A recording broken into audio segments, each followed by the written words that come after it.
আসসালামু আলাইকুম সবাইকে। নীরব ভালোবাসা গল্পের 24 নম্বর পার্ট। তো বেশি কথা না বলে চলুন গল্প শুরু করা যাক। রৌদ্র ভরা দুপুর, চারিপাশে রোদের প্রখরতায় তাকানোই দায়ী হয়ে পড়েছে। এর মাঝে সুহার বায়নার জন্য বাইরে বেরোলো মেজবা। মেয়ে আইসক্রিম খাবে, এই গরমের ভেতর আইসক্রিম মন্দ নয়, তবে দোকানপাট খোলা থাকলে তো। কিছু পথ হেঁটে আবারও বাড়ি ফিরে আসার সিদ্ধান্ত নিল মেজবা। সূর্যের প্রখর তাপ গায়ে এসে লাগতেই পুরো শরীর জ্বলে উঠছে। ভর দুপুরে ছাতা ছাড়া বেরোনো একদমই উচিত হয়নি তার। বাড়ির সামনে আসতেই চৈতালিকে দৌড়ে তাদের বাড়ি থেকে বেরিয়ে আসতে দেখে চোখ মুখ কুচকে গেল মেজবার। মেয়েটির পরনে লাল শাড়ি দেখে মনে হচ্ছে দীর্ঘ সময় হলো কেঁদে কেটে ফুলিয়ে রেখেছে চোখ মুখ। কাছাকাছি আসতেই চৈতালিকে ডেকে উঠল মেজবা। তবে চৈতালি তা অপেক্ষা করে দ্রুত ছুটে চলল রাস্তা ধরে। চিন্তিত মনে চৈতালির যাত্রাপথের দিকে তাকাতেই ফোন বেজে উঠল মেজবার। তারপর বলল, হ্যালো। ওপাশ থেকে মুন্নি সরকার বলল, হ্যাঁ কি অবস্থা তোমাদের? মেজবা বলল, আছি। মুন্নি সরকার বলল, তোমার আব্বা আম্মা? মেজবা বলল, আছে একরকম। মুন্নি সরকার বলল, তোমরা ছেলেমেয়েরা ভেঙে পড়ো না? ভেঙে পড়লে তাদের কারা দেখবে বলো? মেজবা বলল, জি। মুন্নি সরকারের সান্ত্বনা সূচক বাণী শুনে বিরক্ত হলো মেজবা।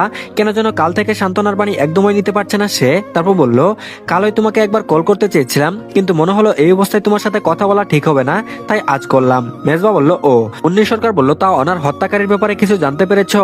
বুকের ভেতর হু হু করে কেঁদে উঠলো মেজবার। কষ্টগুলো দলা পেকে জড়ো হলো গলায়। নিজেকে সামলে কোনো মতে ধরা গলায় মেজবা জবাব দিল, না। মুন্নি সরকার বলল, আমার একটা তথ্য জানা আছে। ওনা যখন ঢাকায় এসেছিল প্রায় সময় তোমার সাথে বসে আড্ডা দিত। তখনই ও বলেছিল, জানি না কতখানি হেল্প হবে তোমাদের, তবে আমার মনে হলো বিষয়টি তোমাদের জানানো উচিত। কপাল কুচকে মেজবা বলল, কোন বিষয়? মুন্নি সরকার বলল, ওনার প্রেমিকের ব্যাপারে। ও তোমাদের পাড়াতেই থাকে, নাম ইমাত। না না, ইমাত নয়, এমাত। মেজবা বলল, আপনি শিওর? মুন্নি সরকার বলল, হ্যাঁ, ওই ছেলে তো এখানেও এসেছিল। ওনা বারান্দায় দাঁড়িয়ে থাকতো আর ওই ছেলে নিচে। এত মাখো মাখো প্রেম দেখে আমার সন্দেহ হয়েছিল। তখন যদি একবার তোমাদের জানিয়ে দিতাম তাহলে আজ এই দিন দেখতে হতো না। মেজবা বলল, থ্যাংক ইউ ভাবি, থ্যাংক ইউ সো মাচ। আমি আপনাকে একটু পর কল করছি। ফোন কেটেই মেজবা দ্রুত পায়ে ছুটলো বাড়ির ভেতরে। পুরো শরীরে কাটা দিয়ে উঠছে তার। কিছু একটা করতে হবে তার, খুব দ্রুত করতে হবে। আর এদিকে সবুজ বলল, চাচা আমি আজ থেকে যাই। হাসানুর মিয়া বলল, বড্ড বেলাহাস পোলাতো তুই। বড় চাচা হাসানুর মিয়ার কথা শুনে মুখ নিচু করে ফেললো সবুজ। চোখে মুখে একরাশ অস্বস্তি ফুটিয়ে ক্ষীণ গলায় বলল, জি না মানে ঠিক আছে। হাসানুর সাহেব বলল, কি এর ঠিক আছে? থাকতে চাইলে থাকবি, তোর শ্বশুর বাড়ি, তোর বউ, এর মধ্যে আমি কেডাই? সবুজ বলল, না না ঠিক আছে। চাচা বলল, ঠিক নাই, বিয়া করছো বউরে ছাড়া থাকবি কে? তোর এই বেলাহাস পানা আমার ফাইন লাগছে রে। যাই তোর শ্বশুরের লগে কথা কইয়ে আসি। হাসানুর মিয়া পা বাড়াতেই চৈতালির ঘরে প্রবেশ করলো সবুজ। বিছানার মাঝটায় ঘুমটা টেনে চুপচাপ বসে আছে চৈতালি, যাকে কিছুক্ষণ আগে 3 কবুলের মাধ্যমে সারা জীবনের জন্য নিজের নামে করে নিয়েছে সে। বুকের ভেতরটাই অদ্ভুত এক তৃপ্তি অনুভব করতে চৈতালির পাশে এসে বসলো সবুজ। আশেপাশে চেয়ে ইতস্তত করে বলল, আজ আমি এখানে থাকলে তোমার কোনো সমস্যা হবে? চৈতালি বলল, না। সবুজ বলল, ও ঠিক আছে। এ পর্যায়ে চৈতালির দিকে তাকালো সবুজ। বিয়ের পর মেয়েদের ভিতর কি খুব বেশি পরিবর্তন হয়? আগে যে মেয়েকে একদণ্ড থামিয়ে রাখা যেত না, আর সে নীরবতা পালন করতে বসে রয়েছে। বিষয়টি কি সন্দেহজনক, নাকি সে নিজেই বেশি ভাবছে চৈতালির নীরবতা নিয়ে? হয়তো লজ্জা পাচ্ছে সে, সংকোচে কিছু বলতে চেয়েও বলতে পারছে না। ভাবনার গতিপথ থামিয়ে মুখ খুলল সবুজ। বলল, খেয়েছো দুপুরে? চৈতালি বলল, হুঁ। সবুজ বলল, ওহ সুন্দর লাগছে তোমায়। হঠাৎ শেফালি বেগম বলল, ওই চৈতালি, চৈতালি খবর শুনছস? ওনার ধর্ষণকারীরা পাওয়া গেছে। ওই যে এমদ আছে না, তোকে কলেজে মাস্টার সাহেবের পোলা, ওর সাথে ওনার প্রেম ছিল। ও শেষরায় ওরে ভাগাই নিয়ে গেছিল। পুলিশ ওর বাড়ি থেকে মাত্র ওরে ধরে নিয়ে গেল। শেফালি বেগমের মুখ থেকে এমন কথা শুনে পুরো শরীরে কাটা দিয়ে উঠলো চৈতালির। এক দূরে চলে যেতে ইচ্ছে করলো হাজিবাড়ি। রৌদ্রোজ্জ্বল আবহাওয়া, হালকা ঠান্ডা ভাব পড়তে শুরু করেছে। চারিপাশ থেকে সূর্যের তাপ গায়ে এসে লাগছে, শরীরের মেজমেজ ভাব চলে আসছে। বাস থেকে নেমে হাই উঠিয়ে মুবিন হাঁটতে শুরু করলো গ্রামের চিহ্ন পরিচিত চেনা পথে। অনার মৃত্যুর 3 মাস পেরিয়ে গেছে। এর মাঝে গ্রামে একবারও পা দেয়নি সে, দিতে ইচ্ছে হয়নি, মন টানেনি। কিছু পথ হেঁটে একটি ভ্যান দেখতে পেয়ে তার কাছে এগিয়ে এলো মুবিন। কমের মুখে বলল, হাজিবাড়ি যাবে? ফেনালা বলল, জি ভাই যাবো। আপনি কেমন আছেন? মেলাদিন পর দেখলাম আপনারে। মুবিন বলল, ভালো। ভ্যানে উঠে বসতেই পুরো মাথা ঝিমঝিম করে উঠলো মুবিনের। বেশ কমাস হলো সারা রাতে এক দুধের জন্য 2 চোখের পাতা এক করতে পারে না সে। এক ফোঁটা ঘুমও ভর করতে পারে না তার এই ছোট্ট 2 চোখের পাতাই।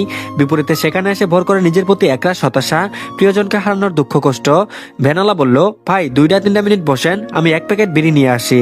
মুবিন বলল, যাও। ভ্যানালা দৌড়ে গলির ভেতর ঢুকে যেতেই চোখ জোড়া বুঝে সুজোরে একটি নিঃশ্বাস ফেললো মুবিন। বাড়িতে আজও আসতো না সে, তবে বাবা মায়ের কান্নাকাটির সাথে পেরে উঠতে না পেরে একরকম বাধ্য হলো। কেন যে তারা আবেগকে উপেক্ষা করতে পারে না?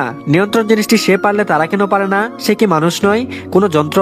তার মাঝে কি অনুভূতি নেই, কোনো বোধশক্তি নেই? সবই আছে, তারপরও সে সেখানে নিজের আবেগকে বশীভূত করে নীরবতা পালন করে রয়েছে। সেখানে তারা কেন পারে না? হঠাৎ কেউ বলে উঠলো, আরে মুবিন না? পুরুষালী মোটা কণ্ঠ কানে আসতেই ঘাড় ঘুরিয়ে পেছনে তাকালো মুবিন। প্রায় সাথে সাথে বুকের ভেতরটা কেঁপে উঠলো তার। কিছু শপিং ব্যাগ হাতে নিয়ে সবুজের পাশেই দাঁড়িয়ে রয়েছে চৈতালি। তারপর বলল, কেমন আছো? চৈতালির দিক থেকে নজর সরিয়ে সবুজের দিকে তাকিয়ে বিব্রত ভঙ্গিতে হাসলো মুবিন। তারপর বলল, ভালো, আপনি ভালো আছেন? সবুজ বলল, আলহামদুলিল্লাহ। তা বাড়ি যাচ্ছ? মুবিন বলল, জি। সবুজ বলল, অনেকদিন পর এলে, বড় ভাই হিসেবে একটা কথা বলি কেমন? ওনার মৃত্যুর পর তোমার বাবা মা অনেক মিয়ে পড়েছে। ছেলে হিসেবে তোমাদের উচিত তাদের পাশে থেকে তাকে সাপোর্ট দেওয়া, তাদের বোঝা, তাদেরকে সময় দেয়া। কষ্ট দিও না তাদের। এমন একদিন আসবে যখন তোমার হাতে অফুরন্ত সময় থাকবে, কিন্তু তোমার বাবা মা থাকবে না। সবুজের কথার পিঠে কোনো জবাব দিল না মুবিন। ইস্তত বিক্ষিপ্ত চোখে আশেপাশে তাকাতেই ওপাশ থেকে আবারও সবুজ বলল, অনেক জটিল কথা বলে ফেললাম কি? মুবিন বলল, না ঠিক আছে। সবুজ বলল, বাড়ি এসো একদিন। এখন তো চৈতালিকেও বাড়িতে উঠিয়ে নিয়েছি, গিয়ে না হয় বোনের বান্ধবীর সংসার দেখে এসো। কলিজায় মোচড় দিয়ে উঠলো মুবিনের। কোনো মতে ক্ষীণস্বরে সে বলল, জি যাব। হাসলো সবুজ। পকেট থেকে মোটরসাইকেলের চাবি বের করতে করতে চৈতালির উদ্দেশ্যে বলল, তুমি এখানে দাঁড়াও, আমি বাইকটা এদিকে নিয়ে আসছি। দ্রুত পায়ে সবুজ রাস্তা পেরোতেই মুবিনের অস্থির চোখের দিকে তাকালো চৈতালি। ঠোঁটের কোনায় এক চিলতে হাসি ফুটিয়ে বলল, মুবিন বলল, ভালো তুমি? চৈতালি বলল, আমিও ভালো। দেখছো না হাতে কত শপিং ব্যাগ, পুরোটা ভর্তি আমার বায়না। দীর্ঘশ্বাস ছেড়ে মুবিন বলল, বলেছিলাম না সব ঠিক হয়ে যাবে একদিন? চৈতালি বলল, হ্যাঁ, তবে জানো তোমাকে নিয়ে একটা আফসোস এখনো আছে আমার। মুবিন বলল, আফসোস? চৈতালি বলল, হ্যাঁ আফসোস, শুনবে? মুবিন বলল, বলো। চৈতালি বলল, তুমি কেন আমার জীবনে এসেছিলে? কেন আমাকে স্পর্শ করেছিলে? নয়তো আমার জীবনের প্রথম পুরুষ, আমার জীবনের প্রথম স্পর্শ সবটাই আমার স্বামী থাকতো। আফসোস হয়, প্রচুর আফসোস হয়। মুবিন বলল, শুনে খুশি হলাম, ভালো থেকো তোমরা। কথার গতিপথ না বাড়িয়ে ভ্যান ছেড়ে নেমে ব্যাগ হাতে উঠিয়ে মুবিন হাঁটতে শুরু করলো রাস্তা ধরে। জটিল পরিস্থিতিতে নিজেকে মানিয়ে নিয়েছে চৈতালি, তবুও তার প্রতিটি কঠিন কথায় যেন কেমন হাহাকার ছিল। তাকে না পাবার বেদনা ছিল, চোখে ছিল কষ্ট, যে কষ্ট সে দিয়েছিল তাকে অনার মৃত্যুর পর। অনার হত্যাকারীর বিচার কার্য চলছে, একসময় হয়তো রাইতাদের পক্ষেও আসবে। তবে চৈতালিকে নিয়ে বিশ্বাস অবিশ্বাসের মাঝে দ্বিধাদ্বন্দ্বে ভুগে কঠিন এক সিদ্ধান্ত নিতে হয়েছিল তাকে। তা নিয়ে মাঝে মধ্যেই অনুতাপ হয় তার, অস্থির লাগে, খুব ইচ্ছা হয় সকল বাধা নিষেধ বলে চৈতালিকে নিজের করে নিতে, তার কাছে মাপ চাইতে।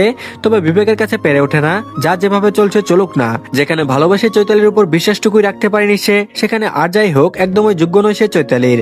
বুক চিরে গভীর এক দীর্ঘশ্বাস বেরিয়ে এলো মুবিনের। হাঁটার বেগ খানিকটা কমিয়ে সে খানিকটা দূরের কবরস্থানের দিকে চলে গেল। সেখানে চিরনিদ্রায় শায়িতে আছে অনা, তার সেই ছোট্ট বোন, বাড়ি ফিরে যার সঙ্গে খুনসুটিতে না জড়ালে চলতোই না।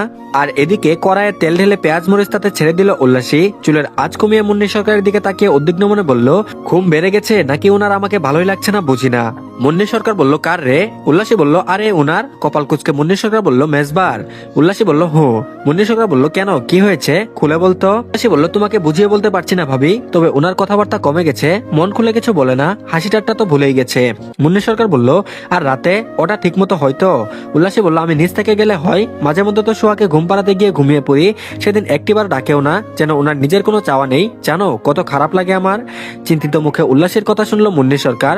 ওনার মৃত্যুর পর তার সঙ্গে উল্লাসীর সম্পর্ক স্বাভাবিক হয়েছে, স্বাভাবিক বলতে এতটাই স্বাভাবিক যে সে নিজে তুই এবং উল্লাসী তুমিতে নেমে এসেছে। তাদের মাঝে বুঝপড়া গড়ে উঠেছে। কেন যেন মেয়েটিকে প্রচুর ভালো লাগে তার সঙ্গে সময় কাটাতে, সংসারের সুখ দুঃখের গল্প শোনাতে ভালো লাগে। মুন্নি সরকার বলল, আসলে তুই ছোট, তবে এতটাও ছোট নয় যে ওর পরিস্থিতি বুঝতে পারবি না। আর মেজবারও এতটা উদাস হওয়া ঠিক না। বোনের মৃত্যুর সুখ নিয়ে আর কতদিন এভাবে চলবে? জন্ম মৃত্যু তো জীবনেরই অংশ। উল্লাসী বলল, তুমি কি বলতে চাইছো? এর মাঝে আমার বয়সেরও দোষ? এমনিতেই উনি সারাদিন বলে তুমি ছোট, বুঝবে না, আবার আজ তুমিও বলছো। মুন্নি সরকার বলল, ইস চুপ করতো, এত নেকা কান্না পাস কই। শোন, মেজবাকে সুখ কাটিয়ে উঠতে তোকে সাহায্য করতে হবে। একজন স্ত্রী হিসেবে তোর উচিত ওকে স্বাভাবিক করা। মাছের গামলা এগিয়ে এনে তাতে হাত দিল উল্লাসী। একে একে কড়াই ভর্তি পেঁয়াজ মরিচের মাঝে মাছের পিস ছেড়ে দিতে দিতে বলল, কিভাবে? মুন্নি সরকার বলল, মানসিকভাবে সাপোর্ট দিয়ে। উল্লাসী বলল, সেটা কি আর কিভাবে? কথা শেষ হওয়ার আগে পুরো শরীর গুলি উঠল উল্লাসীর। মুখ ভর্তি বমি নিয়ে এক দূরে বেসিনের দিকে ছুটলো সে। আজকাল মাছ মাংসের গন্ধ একদম সে সহ্য করতে পারছে না। মাছের গন্ধ নাকে আসলেই প্রায় সবসময় গা গুলিয়ে উঠছে। একটু সুস্থ বোধ করতে চোখে মুখে পানি ছিটিয়ে লম্বা একটি নিঃশ্বাস ফেললো উল্লাসী। মুন্নি সরকারের সহায়তায় ডাইনিং এ বসে দুর্বল গলায় বলল, চুলোটা বন্ধ করে দিয়ে এসো। মুন্নি সরকার বলল, করেছি, তুই বয়, পানি দিচ্ছি। উল্লাসী বলল, না কিছুই দিও না, পেটের ভেতর যেন কেমন লাগছে, যেন কিছু ঘাটছে। মুন্নি সরকার বলল, ঘাটছে বলতে? উল্লাসী বলল, জানি না, কিছুদিন হলো এমন হচ্ছে, মাছ মাংসের গন্ধ একদম সহ্য করতে পারছি না। উনাকে বললাম সেদিন, উনি বলল হয়তো গ্যাস হয়েছে, মেডিসিন নিতে। এই লোকটাকে আমার কিছুদিন হলো মেরে ফেলতে মন চাই। লোক দেখে এখন নিজেই দূরে দূরে থাকে। বদমাইশের উপর কোনো সুন্দর গালি আছে থাকলে সেটাই উনি। কপাল কুচকে কিছু একটা ভাবলো মুন্নি সরকার। চোখে মুখে একরাশ শঙ্কা ফুটিয়ে বলল, তোর লাস্ট কবে পিরিয়ড হয়েছিল রে? উল্লাসী বলল, জানি না, এখন মনে করতেও ইচ্ছে করছে না। মুন্নি সরকার বলল এক্সাক্ট ডেট বলতে হবে না, ক মাস আগে হয়েছিল এটা বল। একদ্বন্দ্ব ভেবে উল্লাসী বলল এ বাড়িতে আসার পর। মুন্নি সরকার বলল 4 মাস আগে। উল্লাসী বলল হ্যাঁ কেন?